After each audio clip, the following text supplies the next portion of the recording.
And Lakers is tomorrow on ABC. This series filled with stars and storylines. LeBron chasing his 5th title. Anthony Edwards looking for his 1st. And the same goes for Luka Doncic, who likes the Lakers' chances, speaking yesterday. I think we have a great team. We have guys that are willing to go to war. Everybody's staying together. The chemistry is high, so I think we for sure have a chance. Oh, it's been a minute. Danny Green, great to see you, sir. How we doing? Good to see you, too. What up, great. boy? I'm great. Good to How you see doing, you guys. man? Thanks Good. for having Stephen me. A. needs someone to keep him in line out there on the West Coast, so keep your eyes on him. I doubt I'm the person to do that. All right, S.A., who's the most important star in this Minnesota Lakers series? For me, it's Anthony Edwards because it's the only way Minnesota has a chance. They have no chance if Anthony Edwards isn't a star in this series. And I'm talking about a big-time star. When you got Luka and LeBron coming in your direction with the way Austin Reeves is playing, you got a load on your shoulders if you're Anthony Edwards. You don't have a snowball's chance as a franchise of pulling a victory off in the first round against the Los Angeles Lakers without him being a superstar in this series. There is no way around it. Because if Luka doesn't do it, LeBron's going to do it. If LeBron doesn't do it, Luka's going to do it. AR has shown he's a reliable. When you think about a big three, I think he makes the Lakers a big three. He has been playing outstanding basketball, and props to J.J. Redick and his coaching staff for getting him to this level because Austin Reeves has clearly improved. And then I'm thinking about Dorian Finney-Smith and Rui Hachimura because they're better with these guys in the lineup and what have you, and you see what they're bringing to the table. The Lakers have weapons. The Lakers are the favorites. The Lakers should win this series. I predict that they will. But the only chance, and I mean the only chance, I give Minnesota is if Ant-Man, who can be Jordan-esque, if that brother shows up like that on that level, you got yourself a series. I'm going to respectfully disagree with you. Why? I think there's more pressure on Luka. Because, they brought him here to win a championship. Also, the fact that in the playoffs, the game slows down. If he's not scoring well, they don't play well. They don't win. But and you know they're going to attack him on that defensive end of the floor. You know, the question said most important. Yes. Not the most For the pressure, Lakers right? to win, they need Luka to play well. If he doesn't play well offensively, you know they're going to go at him defensively, and he has to guard. And that's Anthony Edwards. They're going to put him in pick and roll situation. So, and there's a lot of pressure for him to get this team to the Western Conference Finals at least. So if he doesn't show up night and night, not only for this series, but the series after this one, but I think he's the most important player for the Lakers because if he doesn't score well, I don't see them going very far. So, if Luka struggles in this series, you see Minnesota winning? I can see Minnesota winning. See, I'm saying to you, the big three they got somebody else to rely upon in the event that Luka doesn't show up, which ain't gonna happen. By the way, he will show up. But who is that person that they're relying upon? Although he's 40 years of age in his 22nd season, he happens to be the second greatest player in the history of basketball. Okay, who, by the way, still was playing like an MVP caliber player for most of this season. And not very good, great. LeBron James has been great. Let's call it what it is. All right. And I'm saying to you, that's who you got to rely upon if Luka doesn't show up. Who Ant-Man got to rely on? He has less pressure, but they're playing very well as a group. They don't have enough defense to stop. They need more. They need all the offense that they can possibly get. They need all the offense. You know, I've known you for years. I love you to death. You know that, bro. Yeah. My first take, we answered direct questions, my brother. I asked you a direct question. He has Julius Randle. Really? That's where you going? Nah, they have a lot of pieces. I like Julius Randle.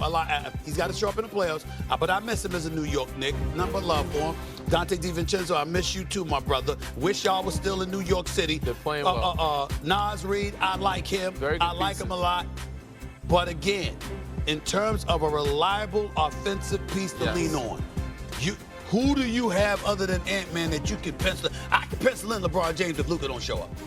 And I know Luka's going to show up, but I can pencil in LeBron James. I can't pencil in anybody else on Minnesota. Luka better show up. So Stephen A. If Luka doesn't show up, it's going to be a struggle for them because they need to score enough points. They don't have enough offense without Luka scoring. Okay. Stephen A. Or defense. Stephen A. Real quick here before we move on. Are you giving the Lakers a pass if they don't get to the West since they got Luka midseason?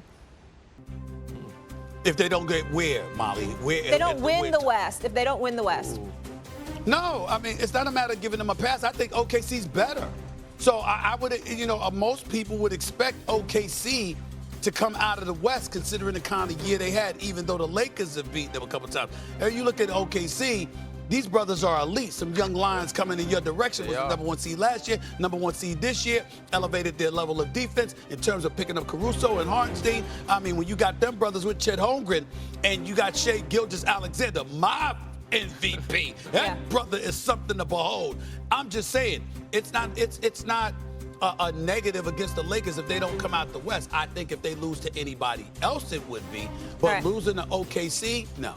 Fair enough. All right, let's keep it pushing, guys. Get to one of the other Western matchups. So we've got the vets versus the young guns when Golden State travels to Houston to take on the Rockets in the first round of the playoffs. This one's on Sunday. We also, gentlemen, have Dre versus Brooks Part 2. Here's Dillon Brooks on the subject of ejections. How many ejections are we going to see in this series? I don't know. I'm not going to get ejected. I'll leave that to somebody else. He just jinxed himself. He just jinxed himself. Danny, I can coming see it to you. happening already. Danny, who's a bigger concern for you when it comes to the antics in this series? Is it Dre or Dillon Brooks? I would say Dre. I think Dillon just jinxed himself. He might end up getting tossed one of these games, but I would say Dre. You know, Dre is the one. I'm going to say he's just more aggressive with it. In the playoff time, his emotions, he really doesn't control them as much as he should. I think he's more the concern because he really dictates a lot of what Golden State does, defensively and offensively. And if he doesn't keep his cool and he gets in the antics and gets it with Dillon Brooks, even if he does get tossed, Houston has enough pieces to win. Without Draymond Green, Golden State is a totally different team. They don't have their identity, and if they lose him, it's a different ball game, and I don't see them winning the series without him. So, Stephen A? Yeah. You know what? My answer was typically to this question, more concerned. My original answer was going to be Draymond Green. Yeah. Until Dillon Brooks opened. Until Dillon Brooks opened himself. But it's not because I think that Dillon is going to get himself ejected, even though it's obviously possible. It's because as great as Draymond Green is defensively, as great as he is as a point forward, the greatest element of Draymond Green is his mind. And getting under your skin.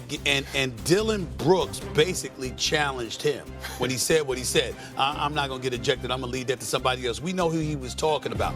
So Draymond Green, he hears that kind of statement, and his mentality in all likelihood is we going to play these mind games. And now it's going to be whether it's you or me, and I'm going to one-up you mentally. That's the kind of guy that Draymond Green is because he's that smart. Yeah. And so I just look at it from that standpoint, and I say the answer to this question would be Brooks as well. I would be more concerned about Brooks rather than Draymond because I think Draymond's going to target him, and Draymond's possibly going to find a way to mess with him and get under his skin more so than he's going to get under Draymond's skin. 100%. I agree. I think it's going to be interesting. It's going to be fun. It's going to be entertaining.